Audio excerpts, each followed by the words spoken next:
DogWorks Radio is sponsored by Alaska Dog Works. Check out their website at alaskadogworks.com. DogWorks Radio Network presents Mushing Radio, hosted by Robert Forto. Mushing Radio is about dog-powered sports, living in the Great White North, and mushing. Visit our website at mushingradio.com. Here is your host, Robert Forto. Hello and welcome, everybody. This is Robert Forto, and you're listening to Mushing Radio here on KVRF 89.7 in the Mat-Su Valley. RadioFreePalmer.org is our live streaming site, and you can find all of our episodes over on dogworksradio.com. Make sure you check us out on social media at Dogworks Radio. And today we are joined by Kristy and Anna Berington. They are SeeingDoubleSledDogRacing.com. They're calling in from Knik, Alaska. How are you guys doing? Good. Good morning. Good morning. Good morning. Can you guys introduce yourself and tell us who you are and what you're all about, please? I'm Kristy Berington, and I am one half of Seeing Double Sled Dog Racing. We just signed up for Iditarod. We just have a small kennel. The both of us race, and then my husband, Andy Fole, also does some racing. He's done Iditarod with us and some middle distance racing. And we just love the dog life, and we're definitely in it for a long time and addicted, and it's a good life. Anna? Yeah, I'm Anna Berington. Same what Kristy said, except for not married to anybody. But we grew up in northern Wisconsin and came to race and train sled dogs from there, and just spent most of the beginning of our dog mushing career, I guess you want to say, in Alaska, down the Kenai Peninsula, and then now we have relocated in the Knik area. It's great mushing community. It's really, really fun, nice place to be. So we're pretty happy out here, and to develop our own kennels kind of always been a dream. So we're just building on that dream. So, Kristy, you mentioned that you signed up for Iditarod, I guess it was 2 days ago, Saturday, and I definitely want to jump into that, but I want to take quite a bit of a step back and figure out when you guys started in the sport of mushing, and what was that first introduction? Where did you guys first get on a sled and find out this was the lifestyle for you? This is Kristy chiming in with this answer. We grew up in northern Wisconsin, like Anna had said, and our neighbor, and by neighbor, I mean she was 5 miles from us, which is pretty standard in the Midwest, as is Alaska. And she hired us when we were about 8-9 years old to come over and do kennel chores for her and help her train her dogs. And eventually she gave us 3 or 4 dog teams that we took in the junior races in the area. And it just kind of evolved from there. And eventually the dream came into, well, if you can run 10 miles, maybe you can run 100, maybe even 1,000. And we read books about Iditarod and did the studying it in school. And we're just, generally fascinated by it. And we've always had a love for animals in the outdoors. So it's just a natural fit. After high school, we joined the Army and did the National Guard and got deployed, did some school at UWRF, and just didn't really find that niche that we were looking for. So we took a break from school and moved out to California. So our first time on a dog sled, to backtrack a little bit, was in northern Wisconsin just as kids. And then we moved out to California and worked at a tourism business in the Sierra Nevadas in the winter. And in the summer, we worked at a horse ranch doing guided horseback rides for hunters and packing out animals. And that was great for someone who loved dogs and horses. You couldn't ask for something better, but then we kind of got bored with it. It was the same merry-go-round and the same questions every day, and we got the opportunity to come up, well, I did, with the owner to purchase some more dogs for the tour business, and I met Dean Osmar, and 1984 champion. He offered me a job, which was a mistake by my then boss. He turned to me and was basically, or I turned to him and was basically like, I think I quit. So I went back down to California. I said, Anna, pack your bags. We're moving to Alaska. And she had no hesitation. She was excited and trusted me. And we moved up to Alaska that summer and been here ever since 2007. And Dean taught us a lot, and we worked for Paul Gephardt. We worked with Scott Jansen, and now we're on our own. And it was great to work with all the different mushers to see everybody's got that little thing that they do different, even if it's the way they tether their dogs or the way their kennel is, the way they even scoop poop, the training, nutrition. So there's so much to learn when you're around so many different mushers, and to take a little bit from every musher and develop your own style is pretty cool. So now we kind of have our own training schedule that we do for our dogs, and nutrition, and seeing improvements as the years go by. And it's been a lot of fun, and it's been so much fun doing all this with Anna. Couldn't ask for a better partner in crime. So that leads me into the first question that I have for you, and let's direct this one towards Anna. I know that you guys have been involved with mushing together for a long time, and you guys share kennel duties and all that sort of stuff. But Anna, did you ever get the inkling in doing all this that maybe that you didn't want to necessarily follow Kristy around when she said move up to Alaska? You wanted to do something else. I guess, is that a possibility? Like Kristy was crazy to drop everything and move up to Alaska. No, I don't think so. The great thing about how Kristy and I were raised and grew up is that our parents let us try a lot of stuff, and they had confidence that we were together, we had each other, so we could always help one another if something happened. Or so we would always be out in the woods doing things, or swimming in the lake, or trying all this kind of stuff. So we always would experience those things together, and we give each other confidence, and you challenge one another and that kind of thing, and it helps you try different stuff. So Kristy and I have always liked a lot of the same things, so it's just kind of an easy transition to come out here to do those kind of things. And I was really happy when Kristy got the opportunity to run the Iditarod twice before I ran my first one, and she got to do the Yukon Quest, and in a way that helped me out a bunch because that just passed on all her knowledge to me. So it's been a great way to experience stuff. And then there are times where she lived here, I live there, and you did things on your own and stuff. I just think that helps broaden your horizon for that kind of stuff. And it's been different, interesting, but a good way to learn stuff. Well, and as you mentioned, sort of that partner in crime relationship, you always have somebody to fall back on when you're making decisions, whether it be, business decisions or whatever. You have that second person to bounce things off of. I think that's a real asset in mushing. Do you agree?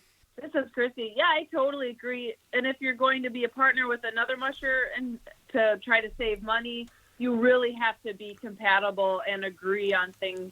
And the same thing with a husband and wife that do it. You have to be able to work together, compromise, agree, and for it to all work and still be fun. And you had brought up... I'm sure you know. oh, yes. And you had brought up the husband-wife portion of it as well. And Kristy, I know that you're involved with mushing with your husband, and he's also... has done several races as well as a lot of other events outside of dog mushing. I know you guys have done triathlons and other types of things. How does that come into the mix in terms of a kennel setup? Are you guys running 3 teams now? Is it still just kind of a 2-team deal? What's the deal with 3 people involved? This is Kristy. It's still the seeing double sled dog racing, and Andy's a big part of it. But when he ran Iditarod, he had his own team that he worked with of dogs that was here. And he still worked his full-time job, so we did train his team a lot as well. But we all worked together, and Anna was really accommodating to make his dream come true to run Iditarod, and for him and I to travel it together. So it was the 3 of us working together to make it happen. We've got a lot fewer dogs now than we had when we had the 3 teams in it. So he's got his favorite dogs that he likes to do things with, like the bike touring and canicross and stuff like that, and ones that he likes to take hiking. But we're all just, the 3 of us are kind of a family, and with all our fur children, and we all get along really well, and I don't think you could ask for something better. Right. Anna, you had mentioned that in working with sled dogs that Kristy had run Iditarod twice, when you finally kind of caught the bug and ran your first Iditarod, and this is just a question because I don't know the history, were you guys working together at the same kennel, or were you working, I know you had mentioned Dean Osmar and Scott Jansen, were you guys all working together in the same kennel when you ran the first Iditarod, Anna? Yeah, this is Anna. When I ran my first Iditarod, I was with Dean Osmar, and Kristy was also in Kasilof, but working with a different musher with Scott Jansen and Paul Gebhardt. So we weren't at the same kennel, but we were still running the same trails, and she was only like a half a mile down the road, so I was able to, get tips and tricks and that kind of thing of how to pack stuff and what to take. And because I'd followed her so closer than probably anybody follows anybody during the Iditarod for those two first years, I learned a lot about stuff and about mushing dogs and just that long distance racing part of it. So it was definitely a benefit for me, and it was still a lot of fun. I mean, Kristy got to see what it was like to be a rookie for me, and then when she ran it with Andy, to be a rookie again. So she's experienced enough rookie Iditarods by just being a part of other people's races. Whether, a lot of people don't have a twin in the race at all, but if you can follow somebody like that or just get close and learn stuff, that's just a huge, huge benefit to you to practice those things and to see what other people do and expose yourself to all that kind of stuff. So I was super lucky to be able to do that, and I think that's been part of my success. And that's a great lead into another question, and I'm sure a lot of listeners will love to hear the answer to this one. If you follow you guys on the tracker, and of course that's the way most people are following Iditarod these days, you often see you guys traveling together on the trail. Is that a strategy, or is that just a kind of a comfort level that you guys know what you're doing and, you've been doing this pretty much your whole lives together? Where does that play into how you guys are working your way down the trail?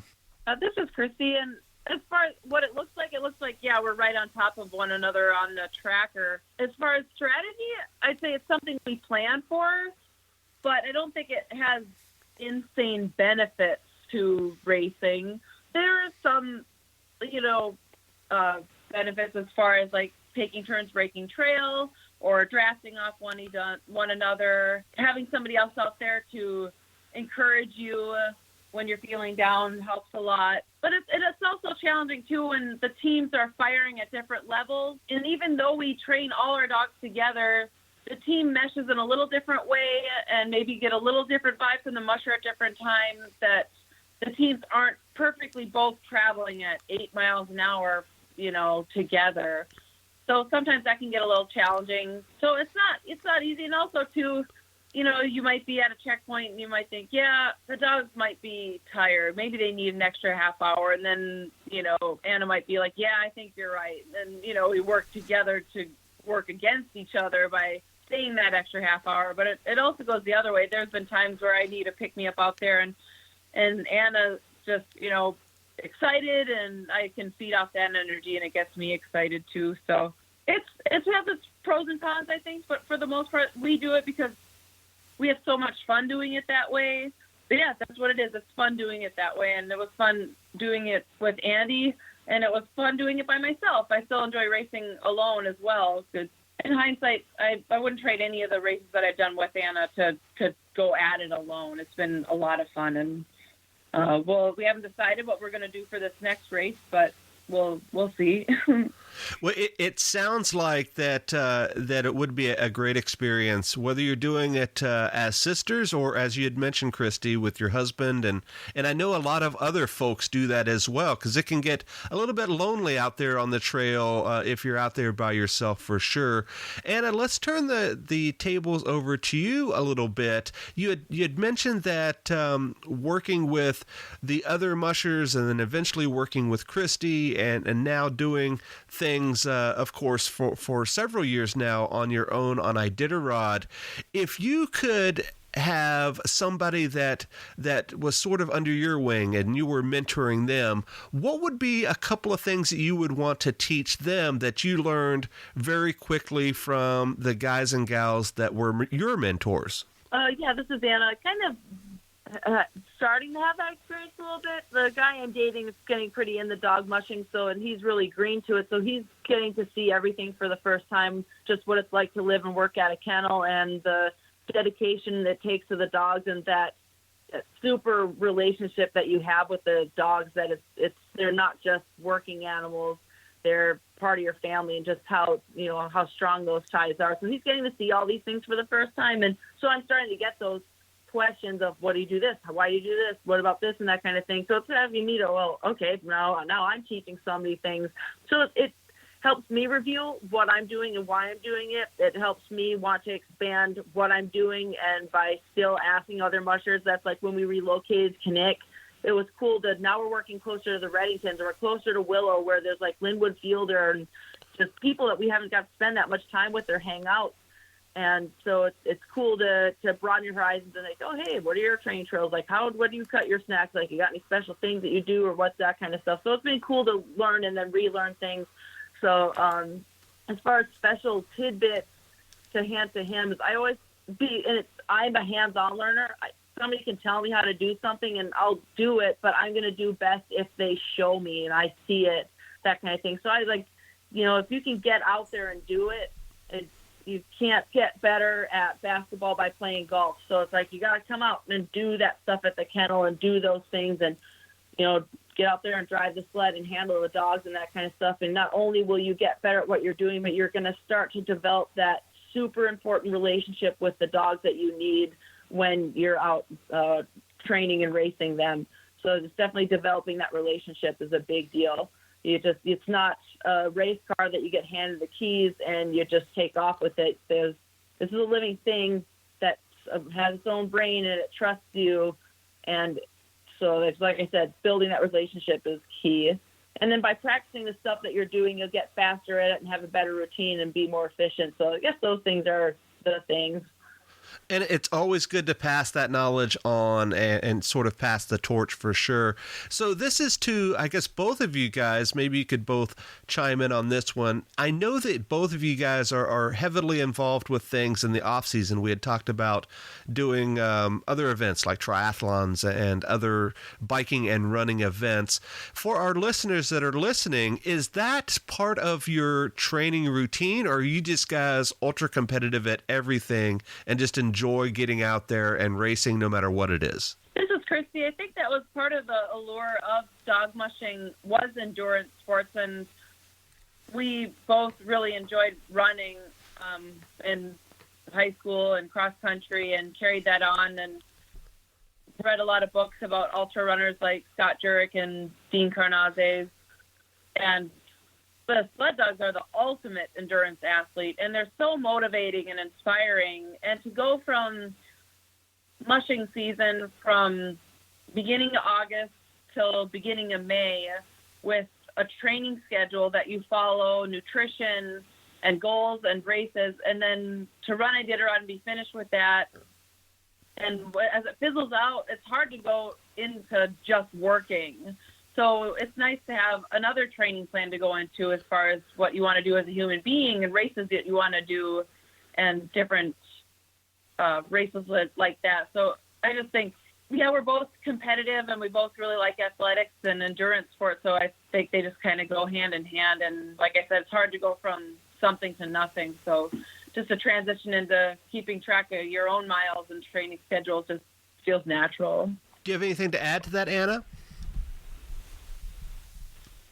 Oh, yeah, this is Anna. I totally agree with Kristy. It's that we go through those feelings and ideas and that kind of thing. And a lot of people ask, like, oh, you do those things to get in shape for Iditarod. It's like, not really.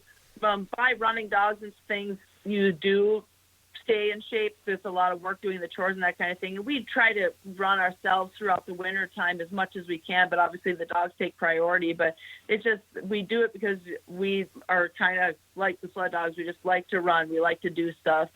So it's something to train for, and just to keep challenging yourself to keep getting better at things and have maybe a broader understanding of the athlete brain and that. So it's, it kind of comes full circle. And then it extends into the fall. Like we did like the Canine Cross thing for the first time last year, and Andy did bike joring and that. So it's this fun way to trickle back into what dog time. So Right. It's been a lot of fun. So speaking of off-season training and other things to prepare you for that inevitable August, as they say in mushing, what do you guys do for work? What are you guys doing to earn a living so you can do this type of training that starts pretty heavy in August? This is Kristy. Fortunately, we do have some really good sponsors that help us afford this. And also, we don't hire any handlers to do anything, so we save money that way, because I'd rather, work the dogs than work to pay somebody else to do the things like scooping poop and hooking up dog teams and stuff like that. So we do seasonal work, and we work for a landscaper and at a tree nursery in Palmer, and then also do a little commercial fishing. Anna does with Dean. In the summertime when he gets the big tides and a lot of fish coming in. And we also do some construction projects too for some neighbors, and just kind of freelance stuff, really small projects like that. We just built a barn and nothing huge. Yeah, little things like that. Sometimes someone will ask if we'll just come cut all the beetle kill off their property, and we're like, sure, no problem. Yeah, there's a couple neighboring kennels that hire us to go do dog chores and that kind of thing. We work really close with TNT Kennels, Tom Nomare and Tina Nomare, and they're fantastic, and they're our neighbors, so they're a lot of fun. So it sounds like you guys are outside all the time, and right now we're having beautiful weather up here in Alaska. It's about 70s and 80s at least up here in Willow, maybe a little warmer where you're at. What do the dogs do in the off season? I know a lot of people ask those questions because most of the time they only see what happens during the winter, during the snow months. What are your dogs doing in the off season? Are they at home? Do they go to the glacier or what? Oh, this is Anna. Yeah, just like kids being off from school, our dogs are off from their training season. We don't send our dogs to the glacier or to any of the touring places unless we were going with them. We both kind of like, I want to work with them, and I miss them if they're not there and that kind of thing. So we keep our dogs home. We do give some just like private kind of tours or kennel visits and that kind of thing. We don't have anything official set up, and it's all donation kind of set up. And we run them if it's cool enough. We're lucky we live right by Kinnick Lake, so the dogs can get right into the lake. We take them on free walks in the woods on the trails, because Kristy and Andy have 33 acres, so there's a lot of free running space. And it's just a lot of one-on-one time with them. And we got a litter of pups on the ground, so summer's a good time to have puppies.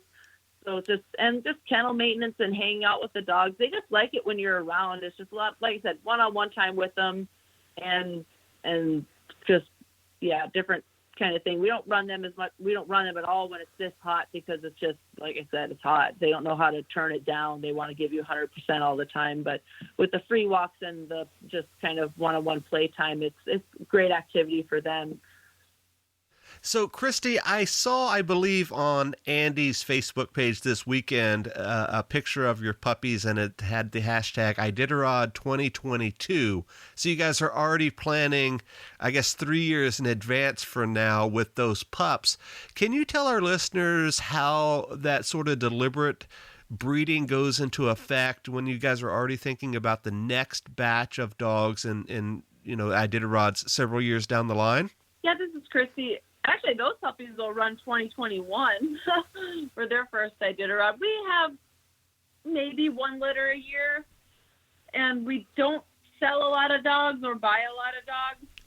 And most of the time, we end up borrowing dogs from Rainey or Ryan Reddington, and we take their 1-year-old or 2-year-olds that haven't done any racing yet, and give them race experience, and then return them at the end of the year to help fill out our teams. And that's what we did to fill out Andy's team, was basically got a team of puppies from them to run, which helps us. It's hard to return them at the end of the season, because you really have an affection for them and have been through a lot together. But at the same time, it helps keep our kennel numbers small. And I don't want to have too many dogs. I don't know if that's really a thing, but I like our intimate small amount of dogs we have for the three of us. It makes things easy, and so the one litter a year is probably what we have. And we haven't bred that many dogs. I think we've only had 4 litters that we've bred. Oh, 5. Well, 4 litters that we bred, and then one female that we kind of adopted that was pregnant, that another musher had. That it was a mistake litter, and we thought, oh, well, she's a sweet dog. We'll take it, and we'll turn those puppies into whatever they're going to be. And they're actually really nice dogs. So a litter a year is what we typically do, and I think we'll probably just keep it at that. And if we need more dogs, we'll go to the neighbors and get them that way.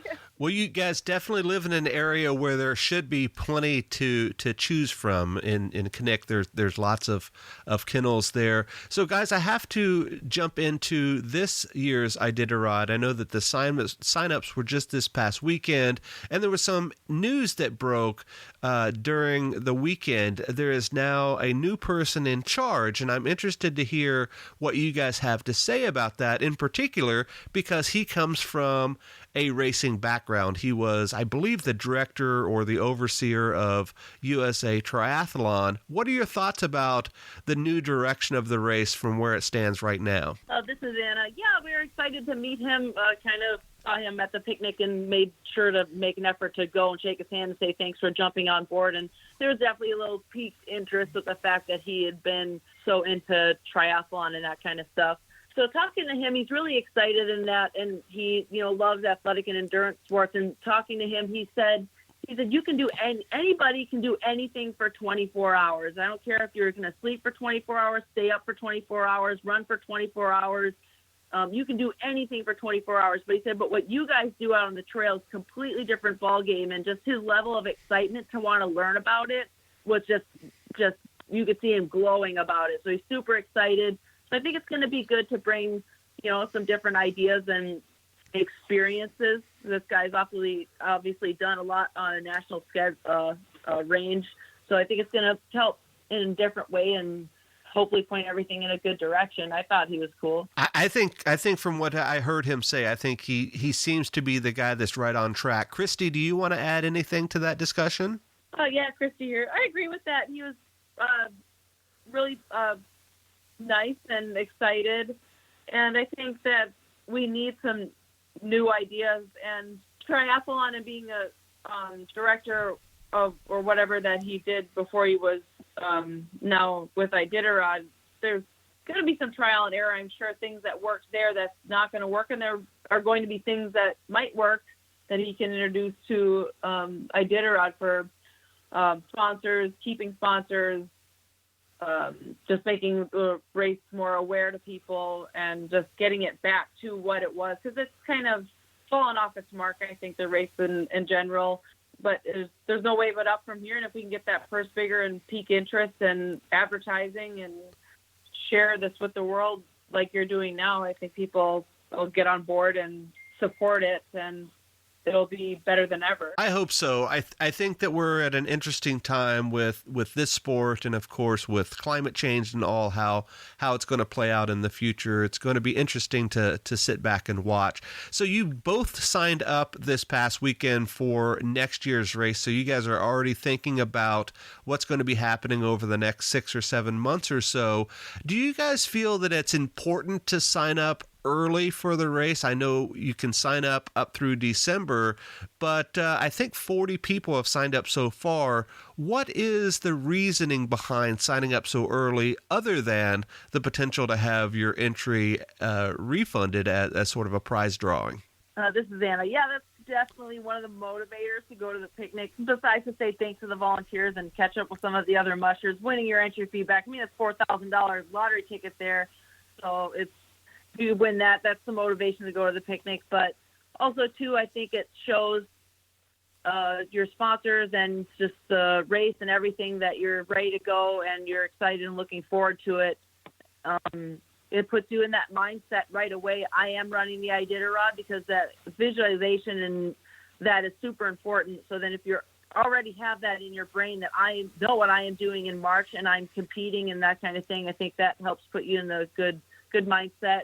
I've heard people go back and forth about where to be in the drawing position. Some people like to be up towards the front. They say, you get a better number up towards the front. You get you get a longer layover on your 24. You're more up front in the hunt, seeing what's happening and reacting. Other people say, no, you should want to draw towards the back because then you'll start later in the day and you're not running in that hot part by starting in the front. So, I mean, I don't think that it's going to decide your race, whether you're drawing the front or the back, but I think it's just that mindset of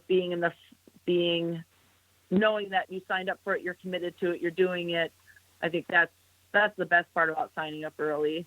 And of course, for sponsors and fans, they know who they can cheer for when you sign up early. As we'd mentioned, 6 months or so before the start of the race, you can really build some momentum with both those sponsors and fans. So let's talk a little bit about your sponsors. You had said that you had some great sponsors to help you out with costs and entry fees and that sort of thing. I always like for the mushers that are on to have the opportunity to thank those folks. Who would you like to talk about? This is Kristy. We've had a lot of great sponsors that have been with us for a long time.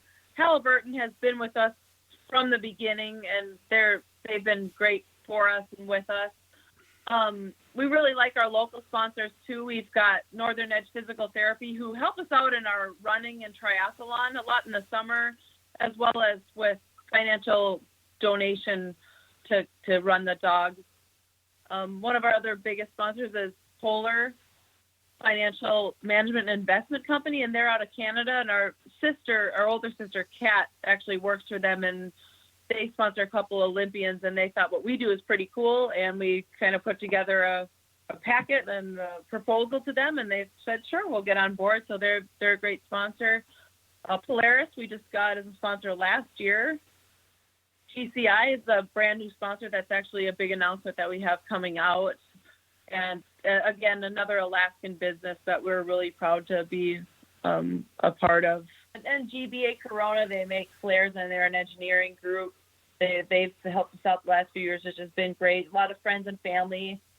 Fresh Choice Complete is another developing pet food kind of treats and stuff like that company that's come to give us some sponsorship too, and that's been pretty fun. And we've gotten help from Janssen Funeral Homes in the past, so it's been great to have help from Scott. A lot of friends and family who do donations for us, so we can't thank them enough for their contributions. Together, they make up a huge sum of our ability to do what we want to do and motivate us to do it too. And we get notes from kids in the mail and our families that follow certain dogs and stuff. It's really cool. And then awesome to we've had the last couple of years sponsor us as the acute trauma care clinic in Anchorage. We got the hookup from Dr. Tom Nomer there to introduce us to the clinic there, so they've been great too. And I know you guys are very popular out on the trail, big-time fan favorites for sure.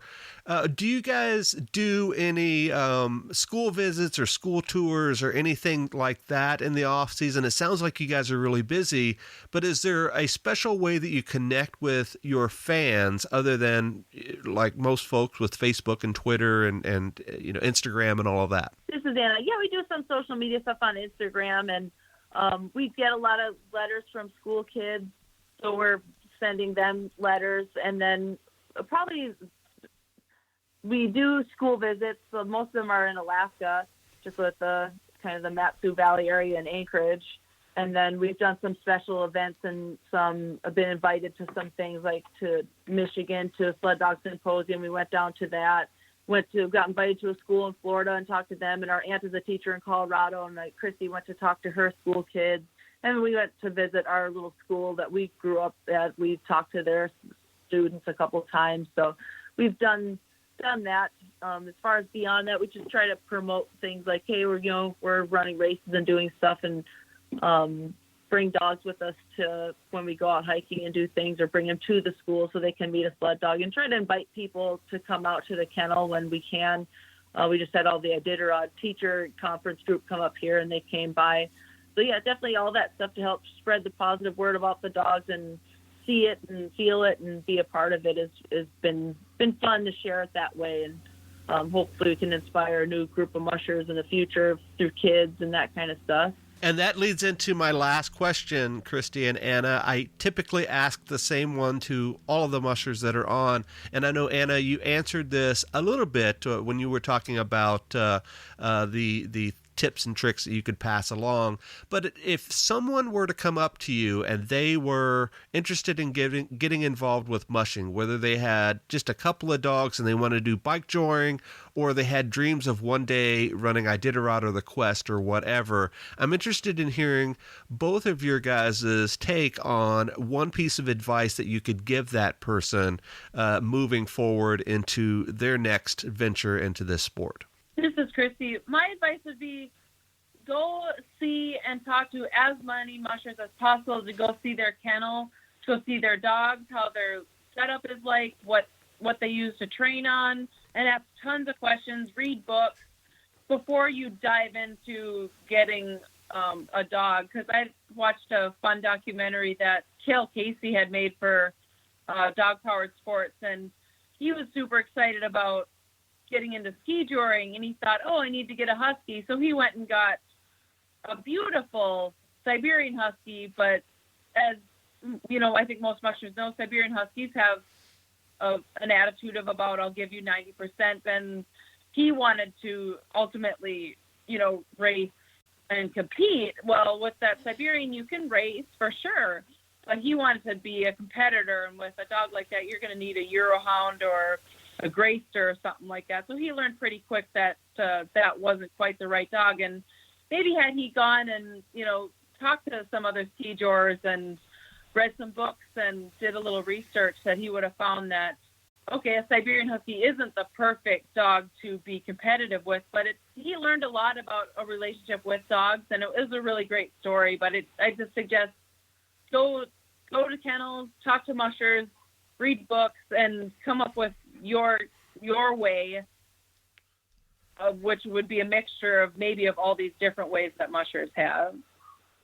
This is Anna. I totally agree with Kristy.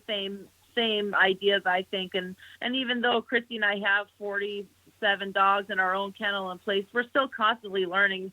I try to ask all the mushers that I meet something, so I can try to learn something different that they're doing, because maybe there's a better way to do stuff. So and try it by doing it. Get out there and try to do it as many times and practice under somebody before you commit to getting, 10 or so more dogs, and know that you can afford it, because it's, the dog food bill is expensive and vet bills can be. So, get some help from people. Great advice for sure from both Kristy and Anna Berington. They are seeing double SledDogRacing.com, and we'll make sure that we put all of those links over on the show notes page, as well as their Facebook page and Instagram and all of that.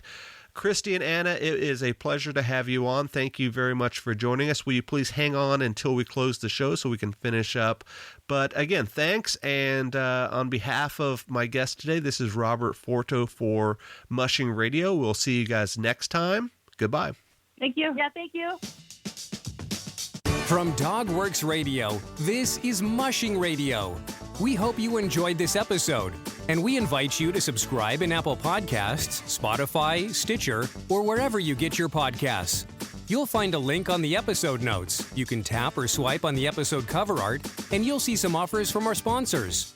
You can support our show by supporting them. If you like what you have heard, we would love it if you could give us a 5-star rating and tell your friends how to subscribe too. Your hosts are Alex Stein and Robert Forto. Our producer is Robert Forto, created for DogWorks Radio. Did you know that Alaska DogWorks trains service dogs for those in need throughout North America? Each and every service dog that is trained through the Lead Dog Service Dog Program and Michelle Forto and her team has an individual training plan. We train for autistic, mobility, psychiatric, and PTSD for our soldiers for service work. If you know of someone that may need a service dog, please take a moment and check out Alaska DogWorks on social media and at alaskadogworks.com.